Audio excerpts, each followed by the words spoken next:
Hello my lovely queens and kings, you are welcome back to my platform or my channel. Today, as you can see, I am so blessed to be here today, and yes, I'm here to apologize. I decided to upload a video every week, but I think it's been a week and a day. I posted last Wednesday and today is Thursday in Australia, so more than 7 days, but I am apologizing and I'm here. There was some stuff going on during the weekend, so I was a bit busy and I decided to make video today. Okay, so I'm so happy that you waited. I'm so happy that you had the patience to wait. All right, so I would like to say a big thank you to new people who joined the platform. I'm so grateful. Some of them I reach out to them and some of them they just joined. I'm so grateful that you are part of this and you are part of this platform as well. Okay, so we are going to learn. Whilst I learn from you, also learn from me. Okay, so during the videos, like if you watch my videos, if you have any questions or if you have any contributions, there's a comment section below. All you have to do is to just put your comment down below. Just let me know how I'm doing, and if you have anything to add to the videos or to add to my experience, you are more than happy to do that in the comment section below. Okay, the name is Queen of Men, you know me, and one day I will explain the reason why I call myself Queen of Men. All right, today what are we going to talk about? Yes, we are still continuing with the topic about our children. Today I am going to talk about firstborn syndrome. I know more about, I've heard about second child syndrome, but first child syndrome or firstborn syndrome, not so much. I have to research a little bit, okay, find out a little bit on YouTube and Google, when I decided to come and talk about, firstborns. Come and share my experience with you. Some of the things I learned, I can relate to most of them, and some of them to not really. So I guess everybody is different. Okay, so today if we talk about first child syndrome or firstborn syndrome, I have my phone here and I am going to read out what Google says. Okay, so firstborn syndrome, from having undivided attention to competing for parents, love and affection. This drastic change often leads to developing a me first syndrome in the firstborn child. He or she may develop an unhealthy competitive attitude, especially with the little siblings. Okay, as I said, what I just read to you right now, I can relate to some of them to know. I cannot relate to that. So as I said, people may be different. All right, today, so when we have kids, sometimes we try to, like firstborns I'm talking to you about, we try to load them with responsibilities without even knowing, okay, or being aware of that. So I'm not here to blame parents or anything. I did it and I know you are also doing it, but you don't even know that is what you are doing. Okay, so we give birth, our first child come, we are so happy, we give them all the love and all the affection because we are so happy. I don't know about you, but when I had my firstborn, I was like, oh my god, I couldn't believe I can own something like that. I couldn't believe something like that is for me. I was so excited. You give them the love and everything. And then number two comes, and as a parent, because you are busy, you need to focus on this little one more because they are very vulnerable. They are babies and you have to focus on them, give them more care than the first one. Okay, but because we are not aware what happens to this, we have no idea what goes through their mind and what goes through them, because I was the attention of the family, and I was their love, and I was the first in the family, and now they don't even want to give me the same treatment back ever since my little brother or my little sister came in. We don't know what goes through them, okay, but apparently according to science, they feel it. They become very sad inside them. They become very emotional. So if you are listening to me right now, maybe me raising an awareness here right now from today, you know how you are going to, you know the steps you are going to take, when raising our kids. Okay, so I and my husband, we decided to take this parental model whereby we think if you try to bring up the first one, if you try to bring them up very well, they become good people. Their younger siblings will also follow their steps.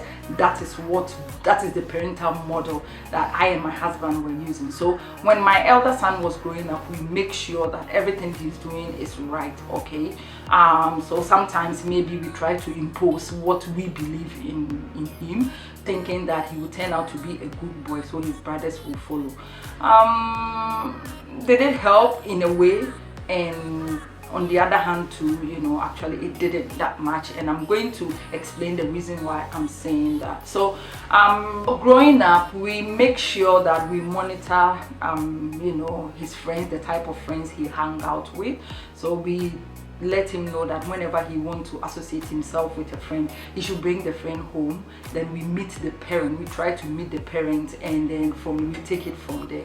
So all his friends, we know all his friends parents, and not now he's 22-year-old, but when he was growing up, yeah, we make sure we meet the friend's family, and then we also get acquainted with them, like we become friends with them. And during that, if we become very close to the friends, and sometimes I'm not going to say you read meaning into what they do, but you hanging around with them, communicating with them, if this family is good for your child or not, and then from there you decide what to do. That is what we did. So we monitor his friendship, we monitor his education, his academic, we monitor when he goes out, we monitor his decision, what he does, if it's going to benefit him or not, how the decision is going to affect him, is it going to impact negatively or positively. We try to guide him when he was growing up, thinking that when he grow up and he become a good person, or when he become a good citizen, his brothers will follow his steps. And also we started giving him some responsibilities as a firstborn. And as I said, sometimes we do that without even knowing that this is what we are doing, because he's an elder person and you think he's a bit matured. You try to put some responsibilities on him, thinking that he can do it. And sometimes what we forget is they are still children, but then because he's got brothers and sisters, we see the brothers and sisters are younger ones, and we see him or her as a bigger sibling, and we load them with a lot of responsibilities. In my situation, not too much of a responsibility, but there are some stuff that we try to let him do himself, just so he can be independent. Was it good or bad? In a way it helped, in a way it was very positive. He grew up to become very responsible and very independent at a very early stage, and also he took the responsibilities of looking after his brothers and sisters. Sorry, his brothers, I don't have a girl. Whenever me and his dad step out, he's just stepping in, he makes sure that the kids are okay, he look after his younger brother and everything. But then sometimes it gets too much on them, because we brought him up like that. Sometimes he thinks he's responsible for some things that he's not responsible for. So at times we just have to go, no, this is not, it's okay, we don't expect you to do this, this is not your responsibility, it's ours. I think it's part of it has a lot to do with the fact that we try to bring him up thinking that when he become big, or when he become a good person, his brothers will follow. So as I said, sometimes we are giving him some responsibilities that we don't even know this is what we are doing. So that is why I'm here to share with you. Just take some advice or something from what I'm saying, so you also know your steps. I am not saying my parenting strategy is better than yours. That is not what I'm saying. But if you have something as a basis, you know what you are also going to do. Yeah, so yes, the good side is what I told you, and the bad side is it came to a time he became very resentful, and he was saying something like, we don't like him, we like his brothers more than we do like him, and all that. What he came out with, it makes sense sometimes, because everything he does, we try to talk to him, don't do this, stop that, what you are doing is not good. We try to focus on everything he was doing, so we all the time talk over and over again, make sure we stop everything he's doing that we think is not a good thing. We try to stop it, we try to advise, we try to sometimes scold him as well, and then he grew up to become a bit resentful, thinking that we don't like him.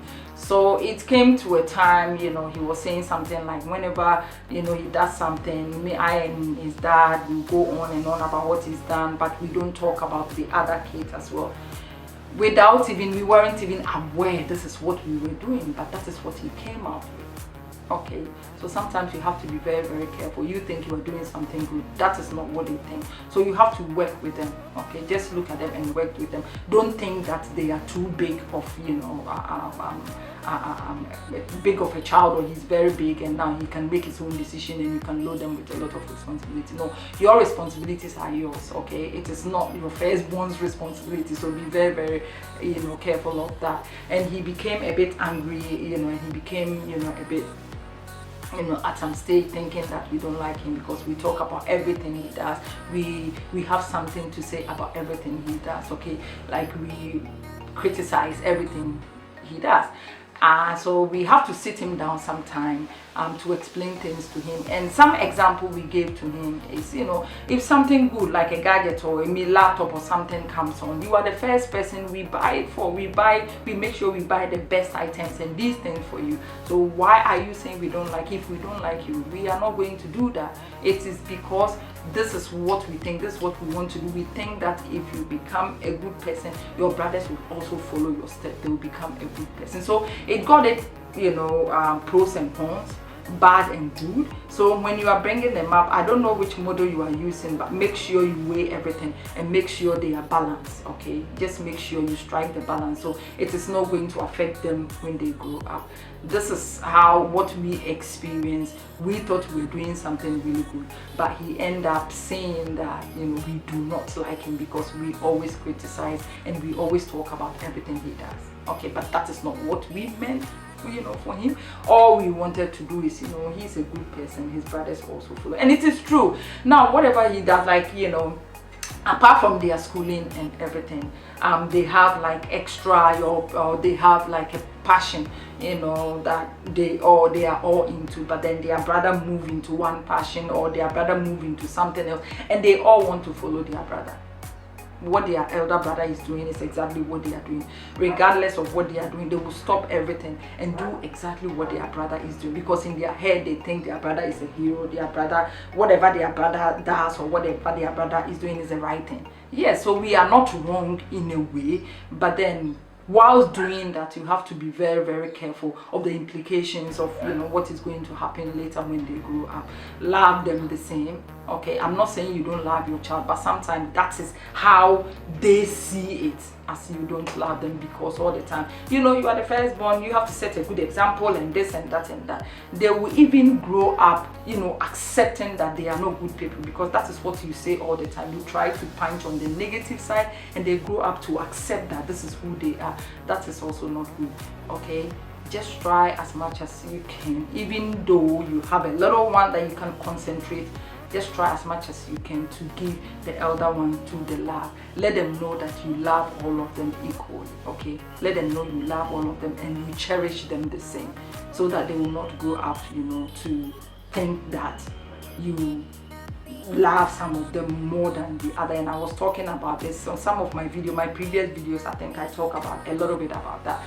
Give them all the equal love, okay? It's understanding if you have a baby or if you have a child and you are giving more care, that is understanding. But I believe you know what I'm talking about, not the care but the love, the way you talk to them and everything. Let them believe you do love them, you still care about them. Yeah, they maybe grow up teenagers and big, but they still need our support. They still need our love, okay? They still need our love and our support, whether they are big or they are, how old they are, they still need it. This topic is very, very important to me because of an experience we had a few years back. One of my son's friends actually committed suicide because of that. Growing up, there was no father figure in the family. I knew this family for 2-3 years and I didn't actually see any father with them. It was just the mom being a single mother looking after them. And I think what the lady thought was, because she's a single mother, there were about 5 of them. Because she was a single mother, she started loading responsibilities, giving the elder one responsibility. And I'm not going to blame her, because the elder, this boy was very, very old. I would not say very, very old, but what I'm trying to say is between him and the next born, there was about 12 years difference. So there's a huge gap. And I think the mother thought, he's old enough to help him, he's old enough to help her look after these kids. So he loaded himself with a lot of responsibility, and then he gave up. He became so sick and tired of it, and then he wrote a letter actually letting everybody know that this is why he's ending his life, because he thought there's a lot of responsibility on him and he cannot take it anymore. Okay, so be very careful of that, of the responsibilities that we load to them. And because I'm not saying, sometimes we do, as I said, we do that without even knowing this is what we are doing. So maybe from today you become aware of what you do to them or what you do with them. Okay, so this is my my experience of firstborn syndrome. I don't know about yours. Yours may be just like mine, yours may be different. I just want you to share with me in the comment section down below. Okay, thank you very much for being a part of me and also for being a part of this platform. I really appreciate it. Please don't forget to subscribe to my YouTube channel. As I said, I'm going to upload all my video on YouTube at some stage, and then I'll be putting the link here, so it will be a very good idea for you to subscribe to my YouTube channel. And I'll see you again in my next video. Bye.